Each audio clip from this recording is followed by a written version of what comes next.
Que o Brasil é um país cheio de lendas e histórias inacreditáveis, todos sabemos. Ao olharmos mais a fundo a história do nosso país, encontramos episódios históricos que são lembrados através de tradições, manifestações culturais e festas. No Nordeste, encontramos diversos casos. Um exemplo disso é a cavalgada, ocorrida na cidade de São José de Belmonte, interior do estado de Pernambuco. Essa tradição é feita todos os anos no mês de maio e com direito até a coroação de um rei e uma rainha. Mas por trás dessa tradição, existe uma história macabra e esquecida sobre o interior nordestino. No século XIX, no local onde ocorre a festa, sertanejos pobres se reuniram para participar de um culto pela espera messiânica de um rei. Apesar de parecer algo comum vindo do imaginário religioso da região, esse episódio foi marcado por um banho de sangue. A seita macabra, hoje conhecida como Pedra do Reino, é pouco lembrada hoje em dia, mas é um marco histórico na cultura do Nordeste, influenciando o imaginário popular e a literatura. Hoje, vamos falar um pouco sobre essa seita que deixou uma marca vermelha no sertão pernambucano. Primeiramente, quero agradecer aos nossos membros do canal, em especial a recém-chegada Leia Branca. Muito obrigado a todos, vocês é que fazem esse canal estar vivo. Sem mais delongas, sem mais conversa, vamos ao vídeo.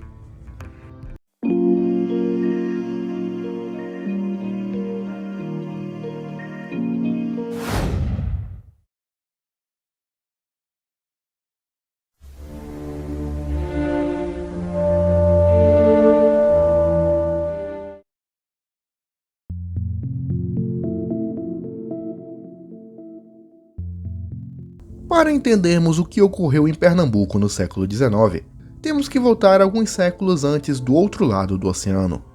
No século XVI, Portugal era a primeira nação europeia a possuir territórios em outros continentes da América, Ásia e África, dominando o comércio com as Índias e tendo um futuro promissor pela frente. Em 1557, subiu ao trono com apenas 3 anos de idade o rei Dom Sebastião, que assumiu a coroa logo após a morte de seu avô Dom João III. Sebastião, que sequer havia conhecido seu pai, que morrera semanas antes de seu nascimento, foi criado por nobres e religiosos da corte, adquirindo um espírito cruzadista e desenvolvendo a ideia de que sua missão era espalhar o catolicismo através da guerra.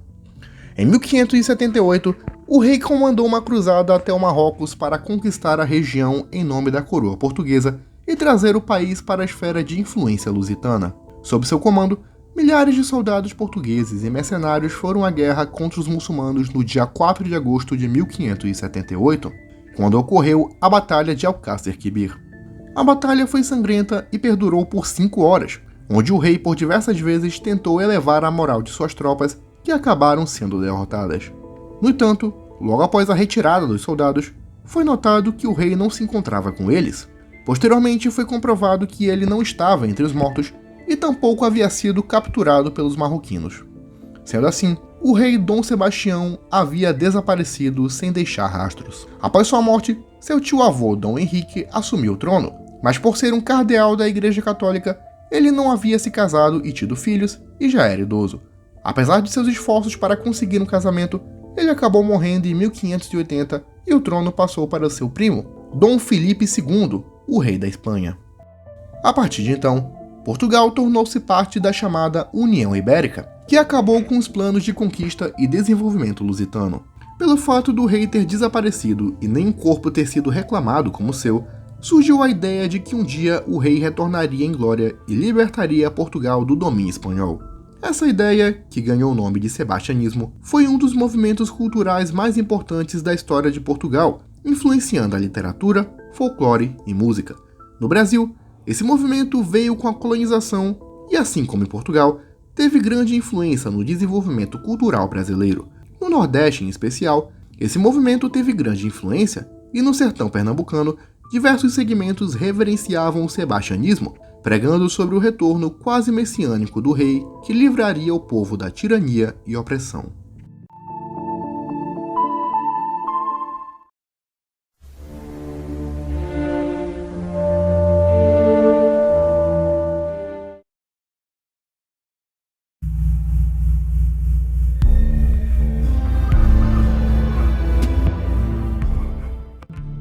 Como todos sabemos, o sertão nordestino é uma região árida, onde as secas constantemente atacam a população e muitos sofrem com as consequências do clima.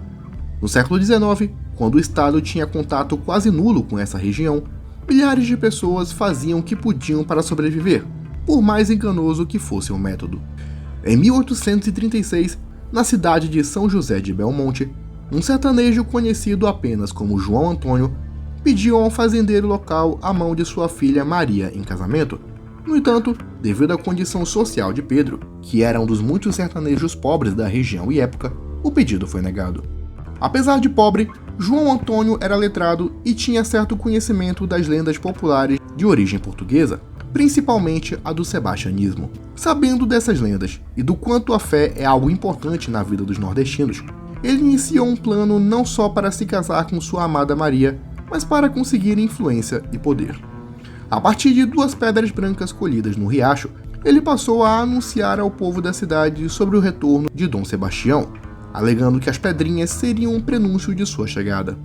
Segundo ele, o rei traria riqueza ao povo, onde os pobres se tornariam ricos, os doentes seriam curados e os negros seriam brancos. Lembrando que estamos falando da época da escravidão, onde o negro tinha poucas chances de ascensão social e de ter uma vida além do trabalho braçal, por mais que fosse aforreado. Logo, a ideia de mudar de cor parecia uma coisa muito boa. Autodeclarado profeta de Dom Sebastião, João Antônio passou a pregar sobre o retorno do rei e pela sua influência com os moradores pobres da cidade e o desejo por mudança de vida, muitos foram os que acreditaram em suas palavras. Pela influência e persuasão de João Antônio, ele conseguiu convencer os pais de Maria a dar sua mão em casamento. Seguidamente, ele passou a reunir uma legião de seguidores pelas promessas de prosperidade divina. Não apenas pessoas pobres acreditaram em suas palavras, mas muitos pequenos fazendeiros, como os pais de Maria, passaram a ouvir o que João Antônio tinha a dizer. Alguns até chegavam a dar parte de seu rendimento, como carne, ovos e pele, para João Antônio, acreditando que ele era o verdadeiro profeta de Dom Sebastião. Já com uma legião considerada de seguidores, incluindo trabalhadores rurais, escravos, pessoas pobres e sem teto, João Antônio os levou para a Serra do Catolé, próximo a 2 grandes pedras paralelas de 30 a 33 metros de altura, conhecidas como Pedra Bonita, alegando que a partir delas é que o rei retornaria montado a cavalo com o exército celestial. Lá, eles montaram uma pequena comunidade onde João Antônio e sua esposa Maria foram tratados como rei e rainha. A história logo se espalhou para outras cidades da região, onde muitos sertanejos migraram para a comunidade. No entanto, a história também gerou críticas entre religiosos e coronéis do sertão. Por isso, um padre chamado Francisco Correia foi até a comunidade para conversar com João Antônio, o convencendo a acabar com a seita. Como já havia se casado com a mulher que desejava e acumulava bens e riquezas, João Antônio acabou abandonando secretamente a comunidade. Mas longe de desiludir os seguidores e dispersar a seita, seu cunhado João Ferreira assumiu a liderança. Mas ao contrário de João Antônio, que só tinha feito tudo aquilo para benefício próprio e sabia que tudo não se passava de uma farsa, João Ferreira acreditava no retorno do rei e na divindade da profecia. Sob sua liderança, ele endureceu a comunidade e foi declarado como o rei profeta submisso a Dom Sebastião, e tudo o que ele ditasse era a vontade divina.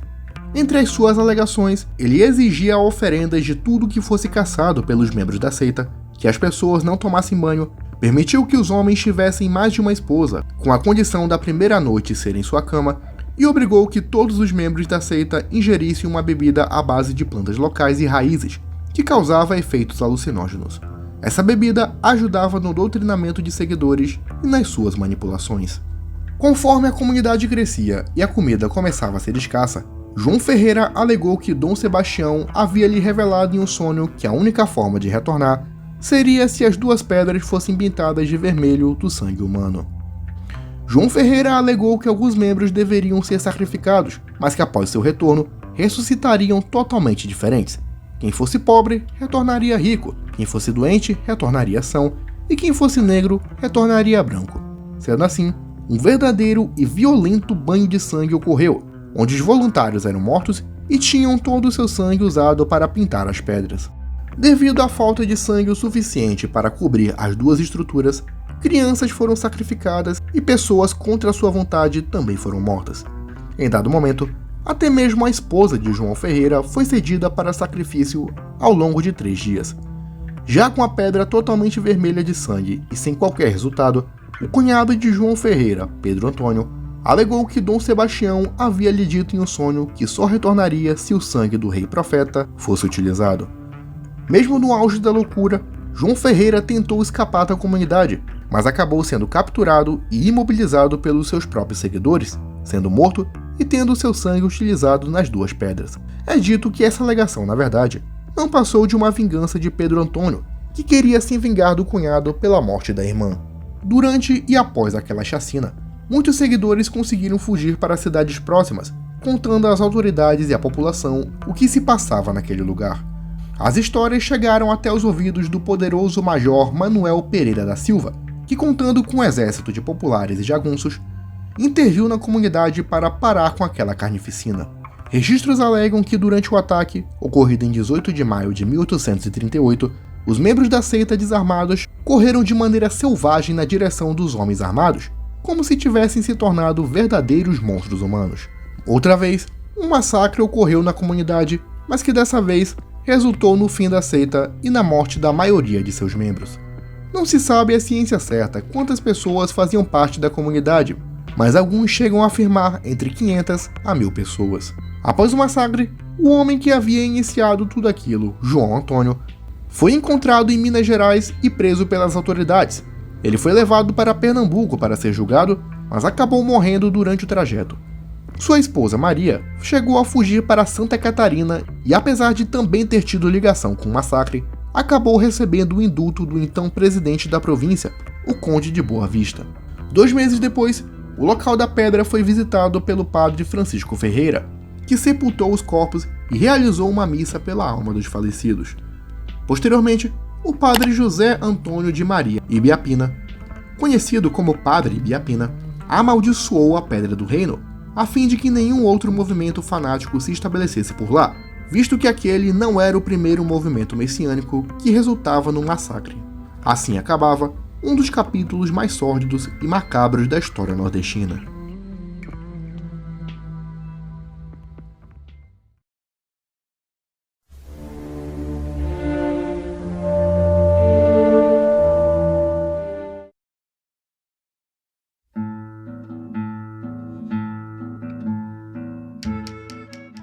O local da Pedra do Reino, com o tempo entrou para o imaginário popular e a cultura pernambucana, tendo tido influências na cultura popular e na literatura. Em 1878, foi lançado por Araripe Júnior o romance O Reino Encantado, crônica sebastianista. Em 1938, José Lins do Rego também lançou um livro inspirado no ocorrido, chamado Pedra Bonita. Mas sem dúvida, aquela que é a obra mais famosa inspirada na seita, O Romance da Pedra do Reino e O Príncipe do Sangue do Vai e Volta, lançado por Ariano Suassuna em 1971. Esse livro, aliás, foi a base para o início do movimento armorial, criado por Suassuna como forma de valorizar a cultura nacional. Inspirado pela obra do escritor paraibano, atualmente na cidade de São José de Belmonte existe uma festa tradicional conhecida como Cavalgada, onde os cidadãos fazem um trajeto de cavalo até a Pedra do Reino e um homem e uma mulher são coroados como rei e rainha. Lá, eles festejam sua tradição, dançam e se divertem, sendo uma característica da cultura local. Também inspirado pelo romance, foram criados monumentos em estilo maia que representam santos e personagens do livro de Ariano Suassuna, conhecidos como Ilumiara. Por ter sido um evento tão violento e macabro, relatos sobrenaturais ao que não faltam. Muitos que visitam o local da Pedra do Reino alegam ouvir gritos, sussurros e até sentir um mau cheiro que era característico da comunidade, já que eles não tomavam banho. Tudo isso gira em torno de uma das histórias mais fascinantes e trágicas da história brasileira, e que mostra até que ponto o fanatismo e a luta por uma vida digna pode chegar.